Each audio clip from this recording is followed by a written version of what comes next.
Hey everybody, how we doing today? So coming at you for a briefing from out in the field, and we have that quick turn from winter weather to spring here in Virginia. That we went from those 35-degree rainy days to sunny 70-degree days, and today was 65 and beautiful out.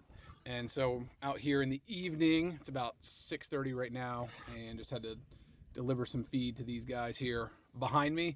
And I'm up here in a elevated position so I can show you what we were doing today. We had a group of about 75 pigs that are pretty close to finished. Now, some of them are finished, and so we sorted the entire group, sent 15 of them off to sent 15 of them off to the butcher, sorted out 21 of them that we're doing for replacement gilts. So actually expansion, we're adding a lot of sows to our herd this year. And then we have the balance of them up here in this paddock next to me. So I'll flip the camera around and you can get an idea of this. Okay, kind of looking left to right here, we've got the cow herd standing in the background, and they were in this field where the pigs were for a couple weeks as part of just their winter paddocks, but they are starting off on their rotation now, still feeding a little bit of hay, but also getting some grass growth starting to go here as well.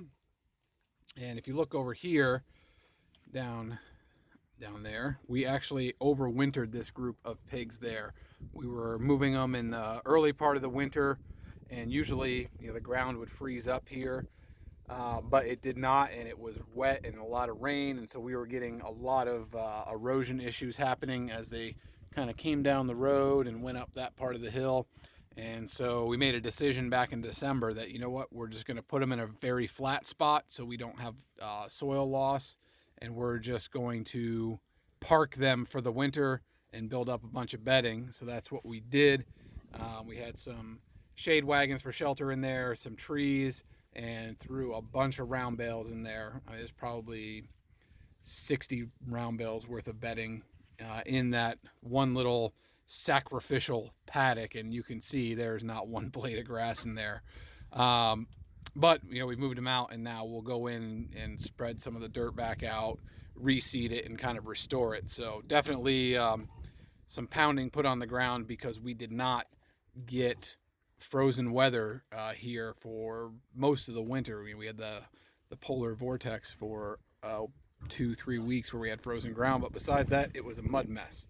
So the pigs camped out there, and obviously we had schedule when the hogs are going to be finished with our processor long in advance. We have to put that out about 4 to 6 months in advance.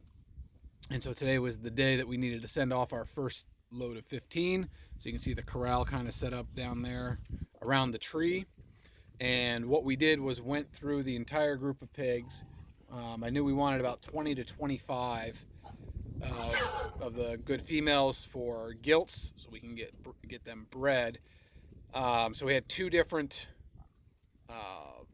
animal crayons, these kind of big fat markers that you can use to mark. So you can see a stripe on that guy's back right there. So red was for pigs that were going to the butcher eventually. So obviously all of the castrated males that were in there automatically get a red stripe. And then we sorted through the females and picked out 20 to 25 was what we were going for. We ended up with 21 that kind of met the criteria that we were looking for a replacement female. I'll probably just do another video on that, but basically body conformation, teat count is pretty important, straight legs, disposition. We actually did kick 2 females over into this go group that's going to go to the butcher because they were just super cranky and did not want to behave in the corral, and we just don't have time for that here. So they came over here with their buddies, but we got 21 gilts down there that we'll be putting the boars in tomorrow, and then we have 37 left in this group up here that they will all be going to the butcher within the next month. So we sent off the 15 biggest ones today that we could get. It wasn't all big ones, but you do what you can with pigs. Sorted the rest of the group out of the sacrifice paddock through the corral, and if they were in the butcher group, kicked them over into this paddock. If they were in our Save Gilt group, they ended up down in that paddock. So we've now split the group into our two segregations or whatever, 2 sets that we want. It's been a long day, people. I'm tired. And so we are set to go. So finishing pigs in here, gilts down there, and we march forward. Tomorrow we'll start breaking down their sacrifice area, start getting that restored, and these gilts will be off into the cedar woods up here. This is on the other side of our farm, so you really don't see this very much, but our farm is kind of a horseshoe shape that has a lot of houses along the road, and swings behind them and comes out in 2 different spots. So this is the other side of the horseshoe. A couple other things that are going on over here. You can see those clumps of trees up there, right through there. We are having a couple thousand feet of perimeter fence line installed, hopefully in the next couple weeks. We've had this booked for about a year to get these guys here, but it was a tough year for them as well with all the rain. And they talked to them a couple days ago. They should be out here soon.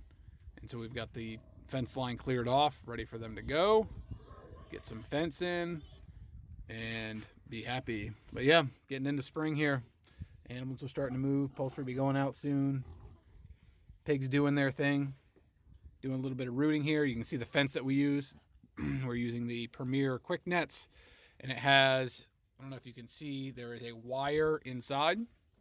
What we found is the Quick Nets are about 95% effective. A wire is 90% effective, but when we use them both together, they are pretty much 100% effective. And so it's worth the extra 15 minutes of work to throw up that interior wire. So the pigs have a visual barrier of the net, and they have the psychological barrier of that wire zapping them.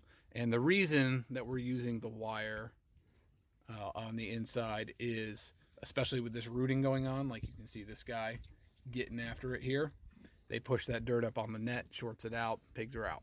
And we've had that happen a few times before we added this modification to the process. So that's what we got going on here. And I'm heading back to the house, getting a little bit of dinner, the shower, head to bed. We've got 20 sows that are farrowing right now, so a lot going on with those as well, as we're getting into the swing of our season. So until next time, guys, we'll see you around. Take care. Enjoy the weather if you are having some nice weather. If you are still in the winter, spring is coming, my friends, and we shall see it soon. Take care.